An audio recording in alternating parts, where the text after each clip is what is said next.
நிசாங்கா வந்து அடித்த அடி வேற லெவல். நிசாங்கா ஒரு பக்கம் அடித்தாலும் குஷால் மண்டிக்கு ஒரு எண்டில் வச்சு பொலன்னு பொழந்துட்டார். 3வது 15 நினைக்கிறேன் இந்த வேர்ல்டு கப்பில் வரிசைக்கா. பேட்டிங்கு ஒன்றும் இல்லை, டச் பிளே தான் கரெக்டாக ப்ராப்பராக டச் பண்ணுறாரு. பெரிய ஷாட்டே ஆட போல நல்லா நீட்டாக கேப்பை பார்த்து டச் பண்ணியே கேமை கொண்டு போனார். அடித்த ஒரே ஒரு பெரிய ஷாட்டு அவர் விக்கெட் ஆன ஷாட்டு தான். அது வரைக்கும் டச்சிலே தான் கொண்டு போய் கேமை பொறிச்சு மொத்தமாகவே கேமை கொண்டு வந்து கொடுத்துட்டார். பரவாயில்ல, நல்ல பேட்டிங். அடித்த அடி வேறு லெவல். வர்ற லெக் சைட்லாம் போட்ட போலாம் அப்படியே வர்ற வேகத்துக்கு இப்படி தட்டி விட்டாப்புல. உண்மையிலே ஆஸ்திரேலியா கிட்ட வந்து அந்தளவுக்கு பவுலிங் இல்லை, அதுதான் உண்மை. ஏன்னா போன ஜிம்பாப்வே மேட்ச்லேயே நம்ம சொல்லியிருந்தோம் ஆஸ்திரேலியா கிட்ட ஒரு விக்கெட் டேக்கிங் பவுலிங்கே கிடையாது.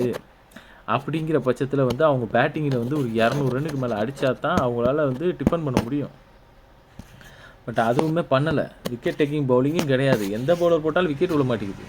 ஜிம்பாப்வே கூடயே 2 விக்கெட் தான் கொடுத்தாங்க ஜிம்பாப்வே. அப்படிங்கும்போது அதே மாதிரி தான் ஆஸ்திரேலியா கூடயும் நடந்திருக்கு. அதே மாதிரி தான் ஸ்ரீலங்கா கூடயும் ஆஸ்திரேலியா பவுலிங்கில் அப்படி நடந்திருக்கு. 2 விக்கெட் தான் எடுக்க முடிஞ்சிச்சு.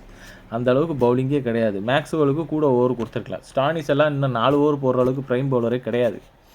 அப்படிங்கிற பட்சத்தில் அவர் ஓவரையும் போட்டு போலன்னு பொழக்கிறாங்க. விக்கெட் எடுத்தாலும் அந்த லெஃப்ட்டு ரைட்டுன்னு காம்பினேஷன் போட்ட மாதிரி அட்டின்னு அடித்து அடி ஒன்று இடி மாதிரி அப்படியே ஃப்ளாட்டாக ஒரு 6 அடிக்கிறாங்க. எல்லோரும் காக்கூலி அரைக்குழி முக்காக்குழியாக பந்து போட்டு மொத்தமாக டீமை ஆஸ்திரேலியாவை அப்படியே சமாதி கட்டிட்டாங்க. அவ்வளோதான். ஆஸ்திரேலியா நினச்சிருப்பாங்க அவ்வளோதான் நம்ம முடிஞ்சிருச்சு, அடுத்த வேர்ல்டு கப் தான் பார்க்கணும். நிசாங்கா உண்மையிலே சூப்பரான பேட்டிங். இந்த வேர்ல்டு கப்லேயே 100 போட்டாப்பில் அருமையான பேட்டிங்கு. ஆஸ்திரேலியா அகைன்ஸ்ட் வேர்ல்டு கப்பில் 100 அடித்தது இவர் தான். அதுவும் அருமையான பேட்டிங்கு. எல்லா ரெக்கார்டையும் வாங்கிட்டாப்புல. அப்படியே செஞ்சுரி அடிச்சுட்டு ஒரு சைலன்ஸ் சிம்பிளை காட்டார் பாரு. நீங்களாடா சைலன்ஸ் பண்ணுறீங்க உலகத்தை, நாங்கள் பண்ணுறோண்டா உங்களுக்கு சைலன்ஸு அப்படின்னு. வேறு லெவலு. ஒத்துக்கிட்டு தான் ஆகணும்.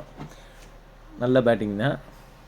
பரவாயில்ல, வாங்க குவாலிஃபை சூப்பர் 8க்குள்ளே ஸ்ரீலங்கா வந்துட்டாங்க. ஆஸ்திரேலியாவுக்கு வாய்ப்பே கிடையாது. ஜிம்பாப்வே தான் உள்ளே வரப்போகுது. என்ன பேருக்காக எலிமினேட் போடாமல் வச்சுருக்காங்க ஆஸ்திரேலியாவை. கண்டிப்பாக ஆஸ்திரேலியா எலிமினேட் ஆயிரும். ஜிம்பாப்வே தான் சூப்பர் 8க்குள்ளே வருது. இந்தியா கூட மோத போகிறதும் ஜிம்பாப்வே தான் சொல்கிறாங்க. பார்க்கலாம் என்ன நடக்குதுன்னு. உண்மையிலே ஸ்ரீலங்கா வந்து தரமான வின்னு. ஏன்னா அன்னைக்கு ஒரு 2 வாரத்துக்கு முன்னாடி தோற்றதுக்கு இன்னைக்கு மொத்த ஆடியன்ஸையும் கிரவுண்டில் வர வச்சு ஒரு தரமான வின்னை ஆடியன்ஸுக்கு கொடுத்துருக்காங்க. வீடியோ பிடிச்சிருந்தால் லைக் அண்ட் சப்ஸ்கிரைப் மறக்காமல் பண்ணிடுங்க ஃப்ரெண்ட்ஸ்.